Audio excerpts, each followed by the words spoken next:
Good morning students. Algebraic expression को आगे बढ़ाते हुए आज हम बहुत सारे क्वेश्चन को टच करेंगे।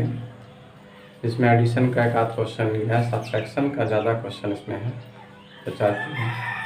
और ये क्वेश्चन बच्चों को थोड़ा परेशानी कठिनाइयाँ उत्पन्न करता है, लेकिन ये बहुत ही आसान क्वेश्चन है। तो बिना वक्त आपका लिए हुए क्वेश्चन पर आते हैं, आप क्वेश्चन को सॉल्व करते हैं। देखिए क्वेश्चन जो है, पहला जो है एडिशन है, algebraic addition of algebraic expression. पहला क्वेश्चन सॉल्व करें। देखिए पहला क्वेश्चन जो दिया है ये हम लोग 6p + 4q - r + 3, ठीक। अब इसको हम लोग को क्वेश्चन यहाँ तो दिया है, प्लस कर देते हैं, +2r - 5p - 6 + 11q - 7p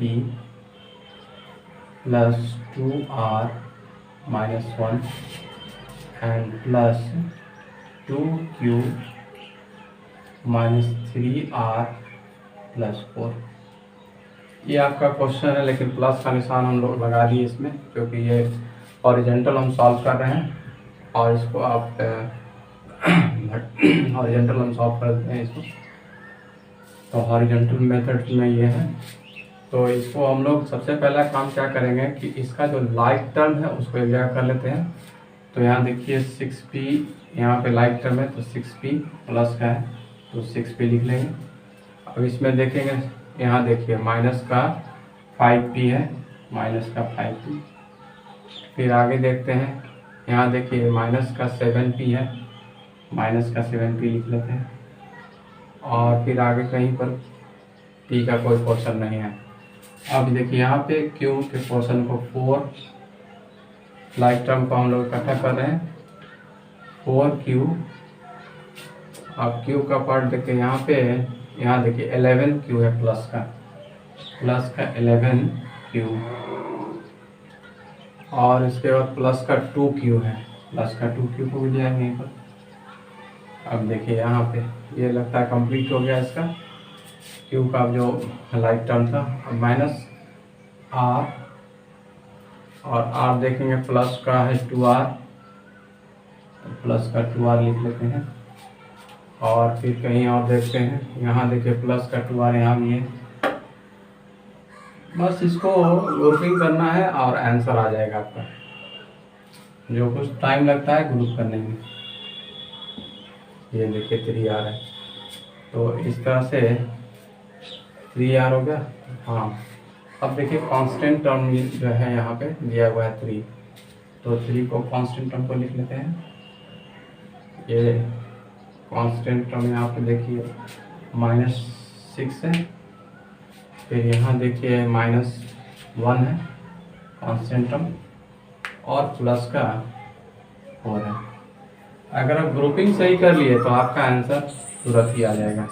अब देखिए यहाँ पे 6p प्लस का और माइनस का 5p और 7p है, तो इसका क्या मतलब है कि 6p माइनस निशान रहता है तो जुड़ जाता है, माइनस का साइन होता है। तो यहाँ देखिए 12p, हमेशा हम लोग जो है इसमें कॉफिशिएंट वाले पार्ट को जोड़ते हैं, ठीक ना।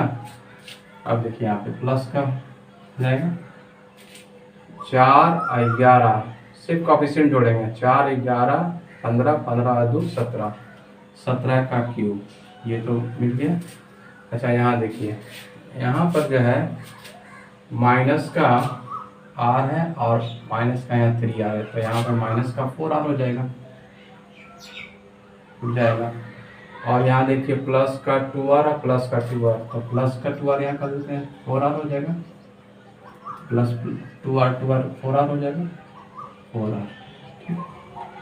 अब कांस्टेंट वाले पार्ट को लेकर देखते हैं, तो यहाँ देखिए प्लस का 3 और प्लस का 4, तो प्लस का 3 और प्लस का 4 7 हो जाएगा। और माइनस का 6 माइनस का 1 है, तो माइनस का 7 हो जाएगा, ठीक ना। माइनस का निशान इस तरह का रहता है तो जोड़ देते हैं, और बड़े जो साइन होता है उसके आगे हम इसको रखते हैं माइनस का ही। अब देखिए यहाँ 6 प्लस का माइनस का 12 है, तो यहाँ पे आपका जो हो जाएगा माइनस का 6 हो जाएगा 6p, और प्लस 17 क्यू, ठीक ना। और देखिए प्लस माइनस का 4 है, प्लस का 4 है, तो ये कैंसिल आउट हो जाएगा। और यहाँ भी प्लस का 7 माइनस का है, भी कैंसिल कर दीजिए। तो यहाँ पे आपका जो आंसर आ गया ये आपका आंसर हो गया। बस ग्रुपिंग करना है, आंसर आ जाएगा आपका। चलते हैं नेक्स्ट क्वेश्चन की तरफ।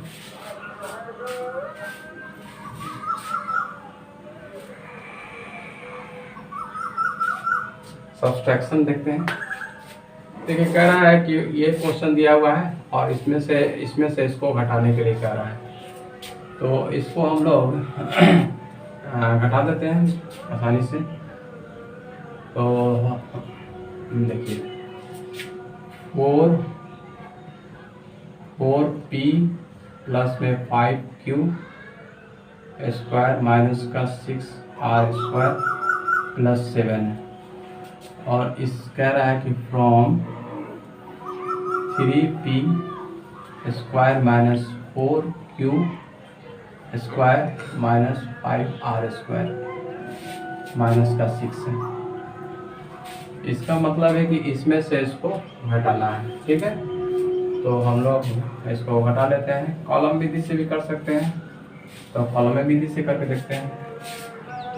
तो देखिए 3p square minus 4q square minus 5r square और माइनस का 6, इसको फिर लेते हैं 4p स्क्वायर और प्लस का 5q स्क्वायर और माइनस का 6r स्क्वायर और प्लस का 7। कॉलम विधि जब भी आप बनाएंगे तो नीचे का जो टर्म होता है उस टर्म के साइन को चेंज करते हैं। तो देखिए यहाँ पे कोई निशान नहीं है 4 के पहले, तो हम लोग समझेंगे कि ये प्लस का निशान है, तो यहाँ प्लस है तो माइनस हो जाएगा। अब देखिए इस कोफिशिएंट के पहले देखिए 5 के पहले प्लस का है तो प्लस की जगह पे माइनस हो जाएगा, और ये माइनस है तो प्लस हो जाएगा यहाँ, और ये प्लस है तो माइनस हो जाएगा। बस इतना ही ध्यान रखना है, इसमें आपका आंसर आ जाएगा। तो -4 में से 3 प्लस का घटाएंगे तो माइनस का ही आएगा p स्क्वायर। क्योंकि 1 नहीं लिख रहे हैं यहाँ पे, 1 यहाँ पे छुपा हुआ है, आप जानते हैं ये p अगर यहाँ पे लिखा है तो इसका मतलब यहाँ पे 1 है, तो ये लिखने की कोई ज़रूरत नहीं है, ठीक है। अब देखिए माइनस का 5 और माइनस का 4, तो आपका हो जाएगा माइनस का 9q स्क्वायर, ठीक है। अब देखिए यहाँ प्लस का 6 स्क्वायर है और 6r स्क्वायर, और यहाँ माइनस का 5r स्क्वायर है, तो ये प्लस का r स्क्वायर हो जाएगा, क्योंकि प्लस का ज़्यादा कोफिशिएंट है और इसका कम है। अब देखिए यहाँ माइनस है और यहाँ भी माइनस है, तो माइनस का 30 हो जाएगा, ये आपका आंसर होगा। इस तरह से जो है हम इसको करेंगे। हमने कॉलम विधि से बनाया है, आप जो है इसको ओरिजिनल मेथड से बनाएंगे, कोशिश करेंगे, बन जाएगा। आसान क्वेश्चन है। चलते हैं नेक्स्ट क्वेश्चन की तरफ। अलजेब्रिक एक्सप्रेशन में सिर्फ साइन का कमाल है, साइन समझ जाएंगे सारा क्वेश्चन हल हो जाएगा। देखिए क्वेश्चन 2 देखते हैं इसका, सब्ट्रैक्शन का। क्वेश्चन 2 कि what must be subtracted from, कह रहा है कि इसमें से क्या घटाया जाए कि हम लोग को ये मिल जाए। तो इस तरह के क्वेश्चन में आप ज़्यादा कंफ्यूज होने की ज़रूरत नहीं है। इसमें क्या करना पड़ता है कि सीधा सीधी नंबर जो दिया हुआ है, ये नंबर जो दिया हुआ है इसको वही घटा देंगे। तो आपको जो नंबर कहा गया है कि क्या घटाना चाहिए, तो सपोज मान लीजिए कि यहाँ पे कोई 6 नंबर है, ठीक है, और यहाँ पे दे दिया आपको 9, तो हम लोग को क्या घटाना चाहिए कि यहाँ पे यहाँ पे 2 आ रहा है, क्या घटाना चाहिए कि 2 आएगा। तो यहाँ पे घटाव का निशान है, तो यहाँ पे देख रहे हैं कि यहाँ पे 4 घटाना चाहिए, है ना, यानी कि 6 में से 4 घटेगा तो 2 आएगा। तो ऐसा करते हैं कि इस नंबर को हम इसमें से घटा देते हैं, तो ये भी मिल जाएगा हमको। मिल जाएगा ना। तो 6 में से 2 अगर घटाते हैं तो 4 मिलेगा कि नहीं मिलेगा। तो इसमें यही करना है। आप जो है इसको लेकर भी चल सकते हैं, नहीं तो ये जो है ये आसान है, इसी को करेंगे हम लोग जो है 6 में से 2 को घटा देंगे। तो यही क्वेश्चन करा जा रहा है। क्वेश्चन नंबर 2 में देखिए, तो 3a² minus 6ab minus 3b² minus 1। अब इसको जो है घटा देते हैं इसमें से। देखिए हम माइनस का निशान देते हैं, कॉलम विधि से नहीं, हॉरिजॉन्टल से कर रहे हैं इसको। तो 4a², हमेशा दाहिनी साइड वाले पार्ट को आप हमेशा जो है ब्रैकेट के अंदर रखेंगे, उससे आपको फायदा होगा। 4 minus 7ab minus 4b² plus का 1। ठीक है। अब देखिए यहाँ 3a² minus 6ab minus 3b² और माइनस 1 माइनस 4a²। अब ये देखिए यहाँ माइनस का, यहाँ माइनस तो प्लस हो जाएगा। अब जानते हैं कि माइनस इंटू माइनस होता है प्लस होता है, इक्वल टू प्लस होता है। ये कॉन्सेप्ट हम बता चुके हैं पहले भी। तो ये प्लस हो जाएगा 7ab, और यहाँ माइनस, यहाँ भी तो प्लस हो जाएगा 4b² हो जाएगा, और ये प्लस का है तो ये माइनस का 1 हो जाएगा। इस तरह से हम लोग इसको कर लेंगे। अब जो लाइक टर्म है उसको एक जगह ले आते हैं, 3a², और ये जो है फिर माइनस का 4a² है, माइनस का 4a²। फिर यहाँ देखिए 6ab है। अब ab का पार्ट यहाँ प्लस में 7ab है, और यहाँ देखिए माइनस का 3b² है। अब यहाँ देखेंगे कि यहाँ प्लस का 4b² है। लाइक टर्म को एक जगह कर लीजिए, और अब कांस्टेंट वाला पार्ट माइनस का 1 है यहाँ पे, और ये भी माइनस का 1 ही है। ठीक है, ये है। अब इसको हम लोग कर लेते हैं। तो देखिए यहाँ 3 प्लस का माइनस का, तो माइनस का a² आ जाएगा, और यहाँ देखिए माइनस का 6ab है, ये प्लस का है तो यहाँ पे प्लस का ab हो जाएगा। क्लियर। अब देखिए यहाँ पे माइनस का 3b² है, और यहाँ प्लस का है तो यहाँ पे प्लस का ही हो जाएगा b²। और ये माइनस माइनस साइन बोला था पहले भी आपको जो है, तो ये माइनस का साइन होगा और दोनों जुड़ जाएगा, तो 1 हो जाएगा। ये आपका जो है आंसर हो गया। बस इसमें क्या घटाना चाहिए, तो ये नंबर को घटाने पर आप देखेंगे घटा करके, तो आपको ये नंबर मिल जाएगा यहाँ पर। ठीक है, आगे देखते हैं नेक्स्ट क्वेश्चन की तरफ। बहुत आसान है, क्लास 7-8 के लिए इम्पॉर्टेंट क्वेश्चन भी है ये सब। आप इसको घर में बनाएंगे आसानी से। क्वेश्चन नंबर 3, क्वेश्चन नंबर 3 है, कह रहा the 2 adjacent side of a rectangle are 5x² minus 3y² and x² plus 2xy, find the perimeter. तो एडजेसेंट क्या होता है? एडजेसेंट जैसे कि मान लीजिए कि ये आपका रेक्टेंगल है, ये A है, ये B है, C है और ये D है। जहाँ पे 2 लाइन जा करके एक इस पॉइंट्स पे जो मिल रहा है, इस पॉइंट्स को हम लोग कहते हैं एडजेसेंट्स कहते हैं। ठीक है, यहाँ पे देखिए ये एडजेसेंट है, क्योंकि ये भी जो है BC का एडजेसेंट है ना, BC का एडजेसेंट है, तो ये पॉइंट्स को हम लोग ऐसे एडजेसेंट कहते हैं। तो एडजेसेंट तो आप समझ पाएंगे अच्छे से, जहाँ पे कॉमन पॉइंट्स मिलता है, कॉमन वर्टेक्स होगा। ठीक है, तो यहाँ पे देखिए, यहाँ पे जो है ये 5x² है और माइनस का 3y², और इसका एडजेसेंट क्या कर रहा है x² और प्लस का 2xy। ठीक है, तो पेरीमीटर निकालना, पेरीमीटर क्या है निकालने के लिए, तो रेक्टेंगल का पेरीमीटर क्या होता है, ऑल साइड्स को जब जोड़ते हैं तो ये मेरा पेरीमीटर निकल जाता है। देखिए यहाँ पे A B plus B C plus C D plus A D, ये सारी साइड है, पेरीमीटर ऑफ रेक्टेंगल है।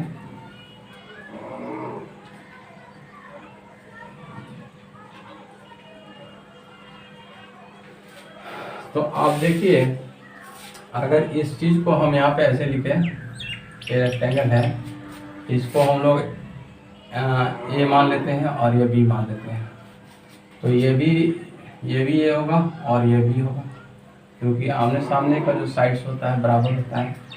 तो यहाँ पे इसी के आधार पे इसको देखते हैं। देखिए यहाँ पे इसको जब जोड़ेंगे सभी को, तो ए प्लस बी प्लस ए प्लस बी इस तरह से आ रहा है। इसका मतलब क्या है कि 2a प्लस में 2b आ रहा है, ठीक ना।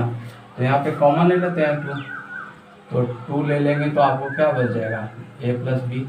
तो पेरीमीटर का ये फार्मूला आपका हो गया। इसी फार्मूले के हिसाब से इसको जो है हम हल करेंगे। इसको फिर इसको जोड़कर भी कर सकते हैं, हम तो फार्मूले के हिसाब से, हम फार्मूले के हिसाब से कर देते हैं इसको।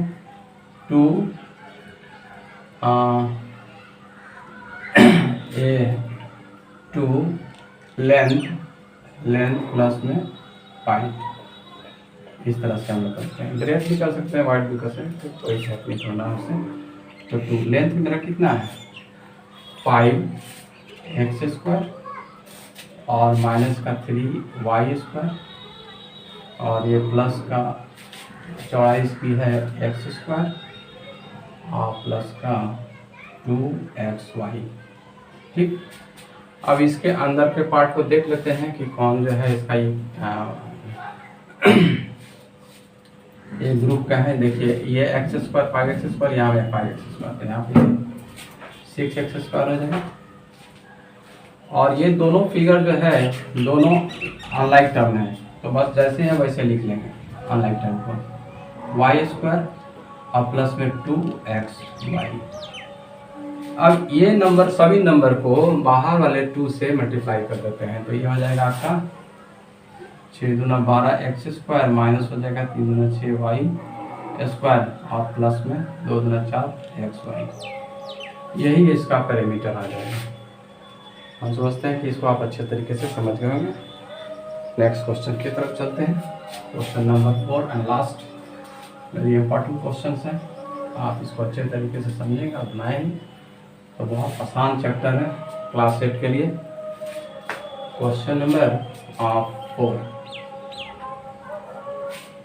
ये देखो, the perimeter of triangle is 6p² minus 4p plus का 9 and 2 of its sides are p² minus 2p plus में 1 दिया है और 3p² दिया है प्लस माइनस 5p प्लस ये 3 दिया है। तो ये ट्राइंगल है। जिस तरह से हम लोग रेक्टेंगल का पेरीमीटर निकाले थे, सेम उसी तरह से हम लोग ट्राइंगल का भी पेरीमीटर निकालेंगे, ए बी सी। तो ये जो साइड्स है, ये साइड्स जो इसकी लंबाई जितनी साइड की लंबाई होती है, सारे लंबाई को अगर जोड़ते हैं तो आपका पेरीमीटर निकल जाता है, ठीक है। तो मान लीजिए कि ए बी बराबर जो दिया हुआ है, ए बी बराबर ए मान लेते हैं, तो देखिए ए एक साइड हो गया, और बी सी बराबर मान लेते हैं, बी सी बराबर बी मान लेते हैं, तो बी एक साइड हो गया, और ए सी बराबर मान लेते हैं, सी मान लेते हैं, तो यहाँ सी हो गया। तो ये सारे साइड्स को जोड़कर पेरीमीटर ऑफ ट्रायंगल क्या होता है, very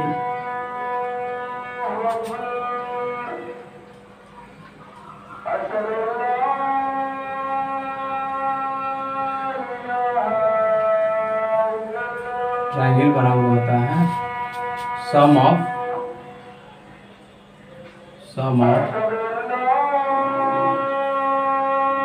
all sides,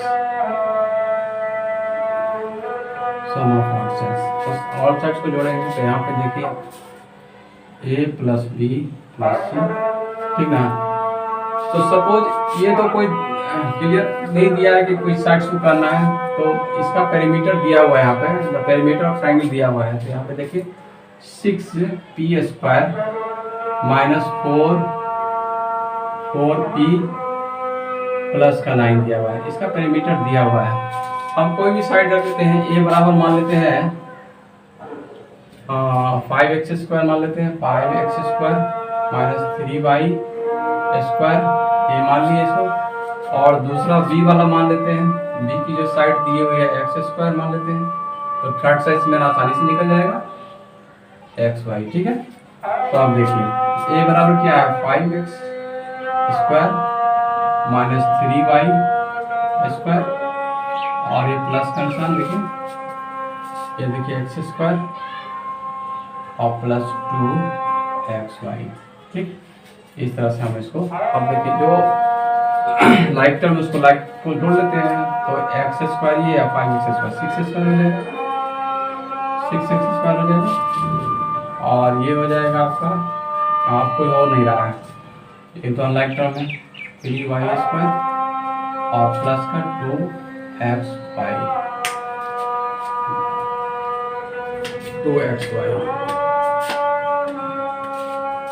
2xy sorry. एक मिनट, क्वेश्चन नंबर 4 देखिए, लास्ट क्वेश्चन है, इसको हल करते हैं। ऐसे क्वेश्चन में आप ऐसा कीजिएगा कि जो गिवन दिया रहता है उसको हम लोग नोट कर लेते हैं। तो पेरीमीटर दिया हुआ है यहाँ पे, पेरीमीटर ऑफ ट्राइंगल दिया हुआ है, तो आप लिख लीजिए 6p² माइनस 4p प्लस में 9, और इसका साइड्स दिया हुआ है, साइड्स 2 साइड्स ऑफ इट्स, एक साइड से लिए दिया हुआ है p² माइनस 2p प्लस 1, और दूसरा साइड जो दिया हुआ है 3p² माइनस 5p प्लस का 3। तो जिस तरह से हम लोग रेक्टेंगल का निकाले थे पेरीमीटर, सेम उसी तरह से जो है का ट्राइंगल का पेरीमीटर होगा, sum of all sides. Perimeter का जो फॉर्मूला होता है perimeter of triangle, perimeter of triangle बराबर होता है सम ऑफ ऑल साइड्स।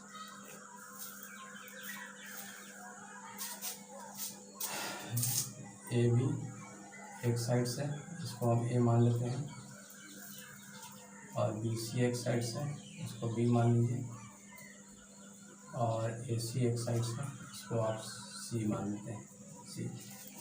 तो पेरीमीटर दिया हुआ है 6p² माइनस 4p प्लस में 9, बहुत आसान क्वेश्चन है ये, और सम ऑफ साइड्स है, तो a प्लस बी प्लस सी। तो सपोज मान लीजिए कि ए बराबर में ये दिया हुआ है p, तो p² माइनस 2p प्लस 1, ठीक है, और बी बराबर इसको हम मान लेते हैं, प्लस का हो जाएगा 3p² माइनस 5p प्लस 3 और प्लस का c। इसको हम लोग जोड़ लेते हैं इस तरह से, पार्ट सी मेरा है, तो p² यहाँ पे 3p है तो 4p² हो जाएगा, और यहाँ पे देखिए 2p और 5p तो माइनस का हो जाएगा, माइनस है तो माइनस का आंसर दोनों जुड़ जाएगा तो 7p हो जाएगा, और यहाँ देखिए प्लस का 1 और प्लस का 3 तो प्लस का 4 हो जाएगा, प्लस का c। इस वाले पोर्शन को आप इधर ले आएंगे, ये पोर्शन को इधर लाएंगे तो माइनस का जो है 6p² माइनस 4p प्लस में 9 minus 4p² minus 7p plus 4, ठीक है। ये इसका ब्रैकेट ओपन करते हैं, 6p² माइनस 4p प्लस का 9 माइनस 4p² हो जाएगा, और माइनस तो प्लस में हो जाएगा ये 7p, और प्लस सॉरी ये माइनस का तो ये 4 प्लस है तो माइनस का हो जाएगा 4। इस तरह से हम लोग इसको कर लेंगे।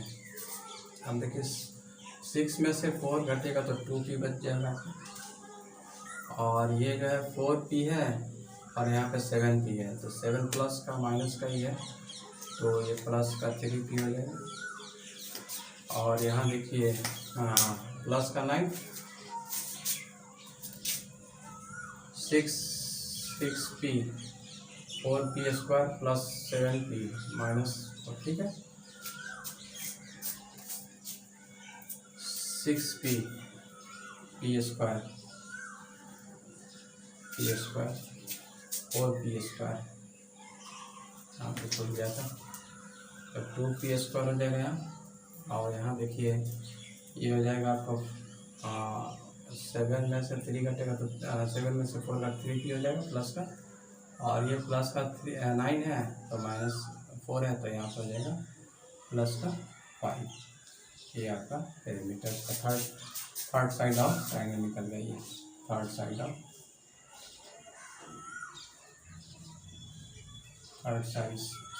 ट्रायंगल। इस तरह से आप इसको बनाएंगे और आसान से। Thank you very much for watching my video. Okay.